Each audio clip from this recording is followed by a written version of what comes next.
Rwanda currently has a significant trade deficit, which for years has been in the range of 15% of the total gross domestic product. We still have a relatively high number of imports coming in. Now, to curb this, the government has implemented a Made in Rwanda campaign, among other strategies, to boost the number of export and locally made products. In today's edition, however, we take a look at some of the questions being raised in regards to the same. Are the projections as feasible? How are local producers reacting to this? And how does this impact foreign businesses and their growth prospects? We'll answer this and more throughout the show. Let's get right into it. I'm George Ndirango. Welcome to Doing Business in Rwanda.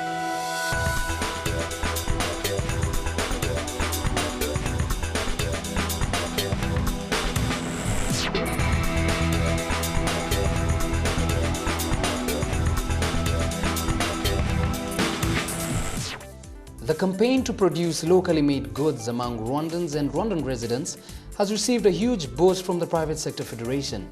Experts believe that the country is among the few with unique ecological characteristics to attain world-recognized status using homegrown products. Emmanuel Hatejaka, Permanent Secretary at the Ministry of Trade and Industry, explained to us the rationale behind this campaign.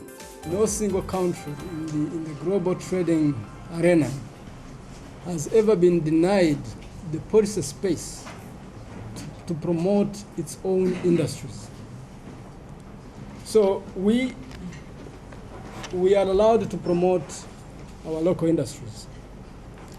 Actually, even when we think our infant industry is in danger, even within the context of EAC Common Market Protocol, we have the policy space to protect those industries. That is why from time to time we even apply stay of application on the common external tariff. Leave alone our industries when we feel a product is likely to be very scarce in the local market. When we don't even have enough in the region, we still use stay of application of the CET to make sure we get that product in the market. The recent example is sugar. You know, for quite some time we had put sugar at zero duty because it's an essential product, but then we did not have enough in the market. With the industrial sector in Rwanda contributing up to 19.2% of the country's GDP, a Made in Rwanda campaign could not have come at a better time. The overall expectation also will be to reduce the trade deficit. Because as you know, currently we are just spending 3 times what we bring in the country. And for the figures, our import around 2,340 billions US dollar against 1,250 billion export. Yeah. So you can see the big variance there. And we expect this big variance to be at least to be reduced, if we cannot even put it on zero, but at least to be reduced. Now, the Made in Rwanda initiative that brought about this expo behind me has been applauded by both local producers and potential investors. 3 key issues are, however, yet to be addressed: inconsistency of production, standards, and pricing of local production. We are facing, as business operators, the 3 issues. One is about this international standard. We have an MOU with the Rwanda Standard Board, and then we work hand in hand and see how we can conduct some trainings sector by sector within this SMEs category, and then we help them to acquire, to be aware of these standards, and then they can go even at the international markets where they will produce these certificates, standard certificates. For the issue of pricing, it's very complicated, but by increasing our production, by increasing the quality of our product. I think we will face this issue of pricing, but there is an issue that if it is at international, if this price comes from international level, like for mining products, so it's very difficult to deal with that. On ground, however, the conversation is slightly different.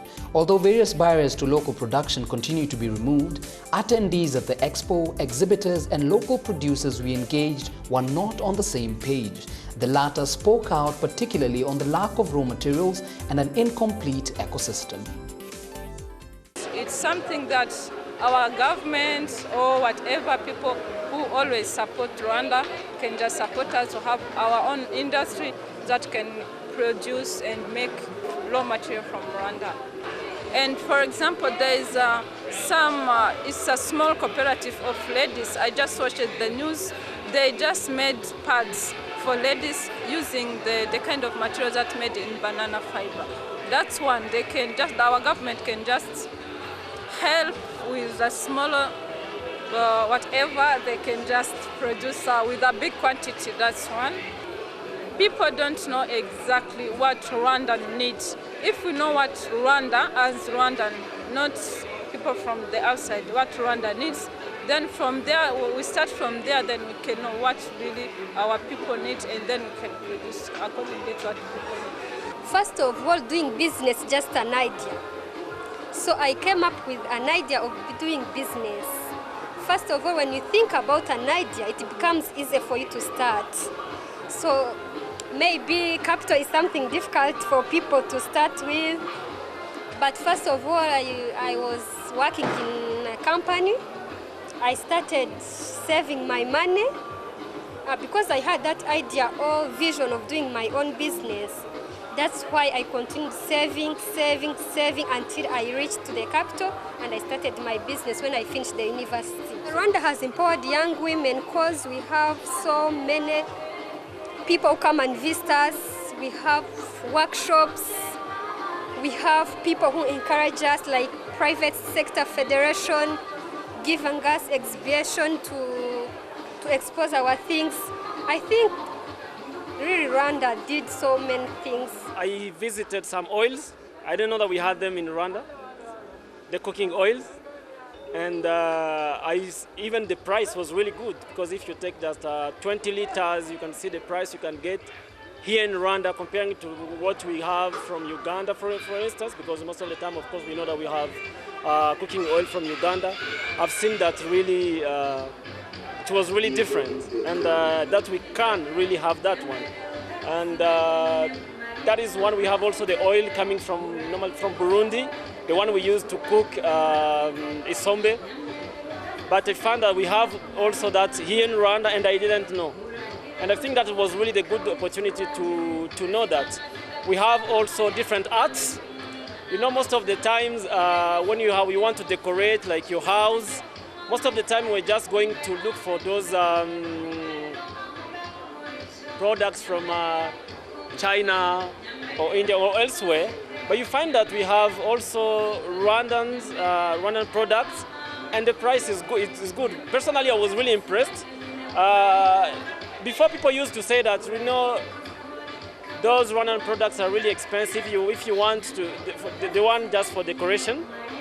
And I just came and I asked the price, and you find me here because I've just buy some. This exhibition of Expo Made in Rwanda was very good. It gave us a good experience because our products have many clients. They didn't come before, but this exhibition, they gave us customers. But not yet. The cost is very high because we don't get raw materials here in Rwanda. We get it outside the country. That's why we have a big cost. Our cost is very high. Here in Rwanda, it is easy, mainly for women. It is so easy to get loans, but we as Muslims, loans are not allowed. The first challenge we had, we still have the cost which is high because we don't have the raw materials here in Rwanda, we still get them outside the country. That's a big challenge we still have. What we ask our government is to find us raw materials. That would be so easy to do it. The same concerns by the attendees and entrepreneurs were communicated to the Ministry of Trade and Industry. Step-by-step approaches are in the pipeline. The implementation plan of the domestic market recapturing strategy highlighted the following key activities to recapture the domestic market. First, it's a communication campaign, like the one we started with this Made in Rwanda Expo, which is going to be followed by a complete rollout program which will cover the whole year up to December 2016. The second category of activities include supporting local producers through government procurement. Third, we are designing a national small and medium enterprise program to upgrade the products and the quality of our SME product to bring them at a level where they can compete with their competitors from the region. These also include focusing on upgrading the national quality infrastructure to ensure that our products in the region distinguish themselves by high quality standards. These are the kind of initiatives we are focusing within this Made in Rwanda campaign to achieve the savings I have been mentioning above. According to key industry players and producers we spoke to, progress has been recorded in Rwanda, but a long road still lies ahead. Now we'd like to get your feedback on the matter. Have you bought any locally made products? Or what do you think about this Made in Rwanda campaign? If watching outside Rwanda, has a similar initiative worked in your country?